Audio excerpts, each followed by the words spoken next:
अब देखो यार, अगर तुम लोग रेन मेकर काजुचिका ओकाडा के फैन हो तो ये वीडियो तुम्हारे लिए मस्ट सी होने वाली गए, क्योंकि गाइज ऑल इन 2024 पर ओकाडा के बिगेस्ट ड्रीम मैच को लेकर एडब्ल्यू के मेजर प्लान सामने आ चुके गए। एडब्ल्यू में हार्डी बॉयज के कॉन्ट्रैक्ट के ओवर होने को लेकर बैक स्टेज से काफी बुरी खबर आ रही गए। काजुचिका ओकाडा के एडब्ल्यू को ज्वाइन करने के बाद नाकामुरा का रिएक्शन सामने आ चुका है।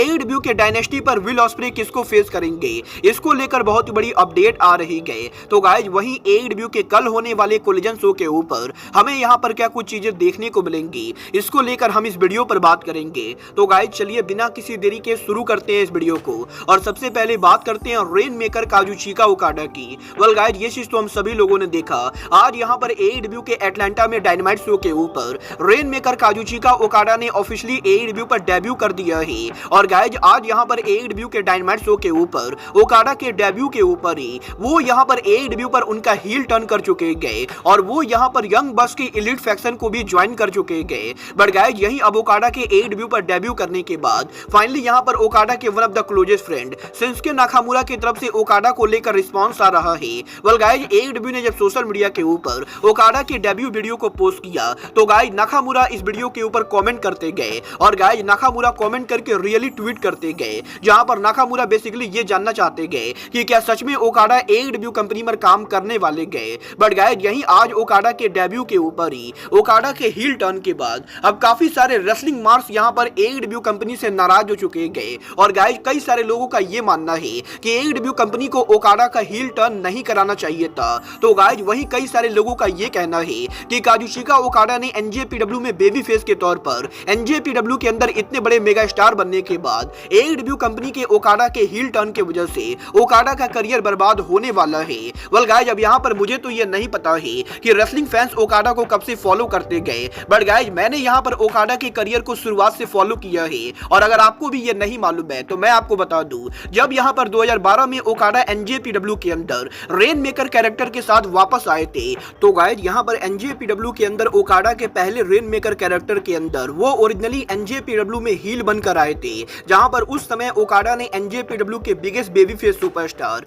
हिरोशी तनाहाशी को चैलेंज किया था। और गाइज ओकाडा के ओरिजिनल कैरेक्टर के अंदर वो यहाँ पर एक बहुत ही अमीर आदमी का रोल प्ले कर रहे थे, जो यहाँ पर टॉप बेबी फेस के ऊपर अटैक करता है। और गाइज यहाँ पर एनजेपीडब्ल्यू के अंदर ओकाडा के ओरिजिनल हील कैरेक्टर के बाद पिछले कुछ सालों से ओकाडा बेबी फेस के तौर पर काम कर रहे थे। बट गाइज अब जबकि ओकाडा एडब्ल्यू को ऑफिशियली ज्वाइन कर चुके गए, तो वो यहाँ पर एक बार फिर से एडब्ल्यू के अंदर 2012 वाले रेन मेकर कैरेक्टर को वापस ला रहे गए। और गाइज मुझे यहाँ पर कहीं से भी नहीं लगता है कि रेन मेकर का एडब्ल्यू में हील टर्न करना एडब्ल्यू कंपनी के लिए नुकसानदायक होने वाला है। और गाइज मैं पर्सनली ये बिलीव करता हूँ कि अगर यहाँ पर ओकाडा बेबी फेस के तौर पर डेब्यू करते तो ये यहाँ पर पॉसिबली ओकाडा की करियर को बर्बाद कर सकता था। बट गाइज क्योंकि ओकाडा ने यंग बस को ज्वाइन कर लिया है और वो यहाँ पर हील टर्न कर चुके गए, तो गाइज अब मैं इसकी गारंटी दे सकता हूँ कि रेन मेकर का हील टर्न एडब्ल्यू के लॉन्ग टर्म प्लान के लिए काफी बेनिफिशियल होने वाला है। बट गाइज अब जबकि एडब्ल्यू के अंदर यंग बक्स ने केनी ओमेगा को एलीट से फायर करके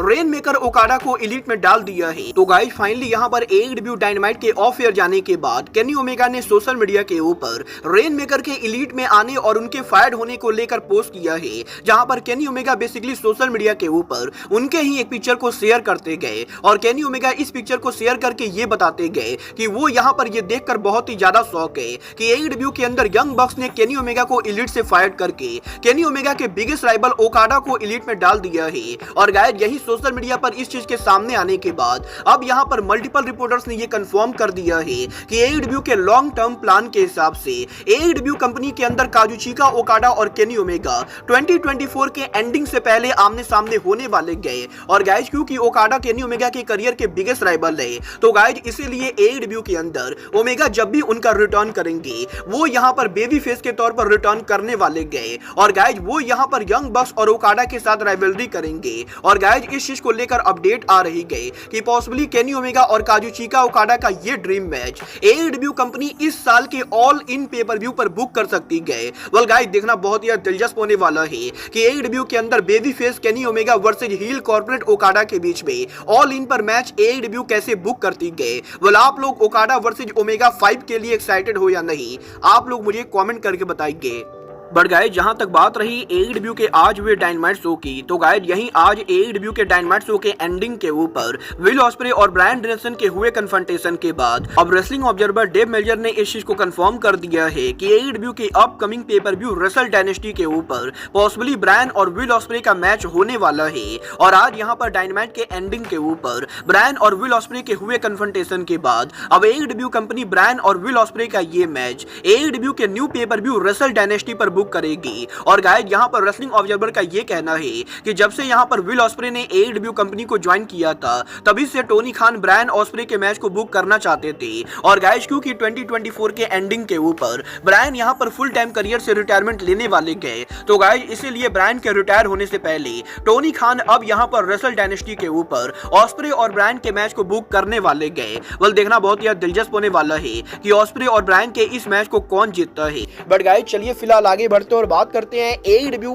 में मैट हार्डी के कॉन्ट्रैक्ट की। वेल गाइस ये बात तो हम सभी लोगों को मालूम है, 2020 कोविड-19 पैंडेमिक के अंदर AEW के शो पर मैट हार्डी ने उनका डेब्यू किया था और यहीं करीबन 4 सालों तक AEW में काम करने के बाद अब यहां पर possibly Matt Hardy AEW company को लीव करने वाले गए। क्योंकि गाइस मैं आपको बता दूं मैट हार्डी का AEW का कॉन्ट्रैक्ट इसी महीने के एंडिंग पर एक्सपायर होने वाला है। और गाइस ये यहां पर कंफर्म हो चुका है कि मार्च 2024 के एंडिंग के ऊपर मैट हार्डी का AEW कॉन्ट्रैक्ट एक्सपायर होगा। और अगर यहां पर AEW कंपनी मैट हार्डी को न्यू कॉन्ट्रैक्ट ऑफर करती गए तो गाइस पॉसिबली हार्डी AEW के साथ री-साइन करेंगे। बट गाइस अगर यहां पर AEW की तरफ से मैट हार्डी को न्यू कॉन्ट्रैक्ट ऑफर नहीं होता है तो गाइस पॉसिबली मार्च महीने के बाद मैट हार्डी हमें दोबारा AEW में देखने को नहीं मिलेंगे। वेल गाइस मुझे यहां पर इस चीज के तगड़े चांसेस लगते गए कि पॉसिबली हार्डी यहां पर AEW को लीव कर सकते गए। क्योंकि गाइस यहां पर जब से हार्डी ने AEW पर डेब्यू किया है तब से ही ये दोनों लगातार इंजर्ड हो रहे गए। और गाइस AEW के अंदर जिस तरीके से टोनी खान हार्डी बॉयज को बुक करते गए उस चीज को लेकर कई बार हार्डी बॉयज की तरफ से सोशल मीडिया पर AEW कंपनी को कॉल आउट किया गया है। और गाइस इसीलिए मुझे इसका तगड़ा चांस लगता है कि पॉसिबली हार्डी बॉयज के कॉन्ट्रैक्ट के ओवर होने के बाद वो यहां पर AEW कंपनी को लीव करेंगे। वेल देखना बहुत ही दिलचस्प होने वाला है कि अगर यहां पर AEW हार्डीज को न्यू कॉन्ट्रैक्ट ऑफर नहीं करती गए तो गाइस क्या रेसलमेनिया वीकेंड के अंदर मैट हार्डी WWE के ऊपर रिटर्न करते हैं या नहीं। बट गाइज चलिए फिलहाल आगे बढ़ते और बात करते हैं AEW के कल होने वाले कोलिजन शो की। वेल गाइज आज यहां पर AEW डायनामाइट के एटलांटा में लाइव जाने के बाद अब AEW कंपनी के इस हफ्ते का सैटरडे नाइट पर जो कोलिजन होने वाला है वो कोलिजन AEW सैटरडे को लाइव ना करके बल्कि प्री रिकॉर्डेड करने वाले गए। और गाइज जिस अरीना में आज यहां पर AEW का डायनामाइट हुआ उसी अरीना के अंदर कल यहां पर AEW कंपनी उनके कोलिजन शो को टेप करेगी। और कल यहां पर कोलिजन के टेप होने के बाद AEW कंपनी सेम कोलिजन को सैटरडे के ऊपर ब्रॉडकास्ट करेगी। और गाइस क्योंकि टोनी खान को एटलांटा के अंदर गैस साउथ अरीना 2 दिनों के लिए बहुत ही सस्ते में मिल गया है, तो गाइस इसीलिए टोनी खान पैसे बचाने के लिए AEW के कोलिजन शो को कल यहां पर टेप करने वाले गए। और गाइस इसी रीजन की वजह से कल के कोलिजन शो के ऊपर बहुत ही कम क्राउड होने वाली गए। वेल क्योंकि AEW कंपनी सेम अरीना के अंदर बैक टू बैक शो को रन कर रही गए, तो गाइस इसीलिए आज यहां पर AEW के डायनामाइट शो के ऊपर करीबन 3450 लोग के शो पर अपीयर होने के बाद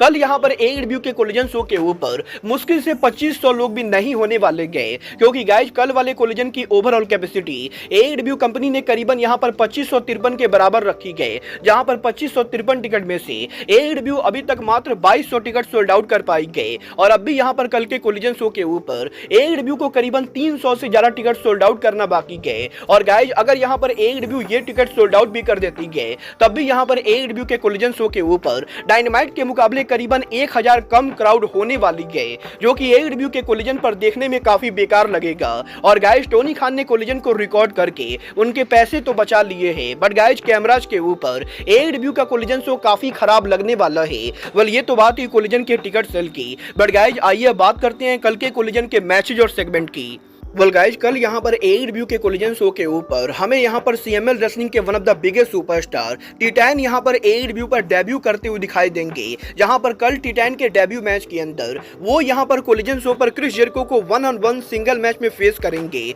तो वहीं कल AEW के कोलिजन शो के ऊपर टाइमलेस टोनी स्टॉर्म अपीयर होने वाली गए, जो यहां पर AEW के कोलिजन शो के ऊपर उनका टोनी अवार्ड शो करने वाली गए। बट गाइस इसके बाद AEW के कल वाले कोलिजन शो के ऊपर हमें यहां पर house of black black action में देखने को मिलेंगे, जहां पर कल AEW के कोलिजन शो के ऊपर house of black Jeff Jared, J lethal और मार्क बिस्को को एटलांटा स्ट्रीट फाइट के अंदर फेस करेंगे। और गाइज इसी के साथ कल AEW के कोलिजन शो के ऊपर वुमेन डिवीजन की तरफ से हमें यहां पर सिंगल मैच देखने को मिलेगा, जब यहां पर मरिया में AEW के कोलिजन शो के ऊपर ट्रिश अडूरा को 1-on-1 मैच में फेस करेंगी। बट गाइज इसके साथ साथ कल कोलिजन शो के ऊपर अमेरिकन ड्रैगन ब्रायन एक्शन में होने वाले गए, जो यहां पर सेन टेलर को 1-on-1 सिंगल मैच में फेस करेंगे। और गाइज सबसे बड़ी चीज जो कल कोलिजन पर होने वाली गए, वो यहां पर रेन मेकर काजुचिका ओकाडा का AEW में इन रिंग डेब्यू होगा। AEW के डायनामाइट शो पर आज यहां पर ओकाडा के डेब्यू करने के बाद और ओकाडा के एलीट को ज्वाइन करने के बाद कल यहां पर AEW के कोलिजन शो के ऊपर द एलीट यहां पर AEW में उनका इन रिंग डेब्यू करेंगे, जहां पर कल AEW के कोलिजन शो के ऊपर ओकाडा और यंग बक्स पहली बार एक साथ ट्रियोज मैच के अंदर रेसल करेंगे। वल देखना बहुत ही दिलचस्प होने वाला है कि कल यहां पर ओकाडा और यंग बक्स किसको फेस करते गए। वल गाइज आप लोग AEW के इस हफ्ते कोलिजन के लिए एक्साइटेड हो या नहीं, आप लोग मुझे कमेंट करके बताएंगे। बट गाइज अब आज के इस वीडियो में बस इतना ही, मैं मिलता हूं आपसे अपने अगले वीडियो में। बट गाइज तब तक के लिए goodbye, good night and bang.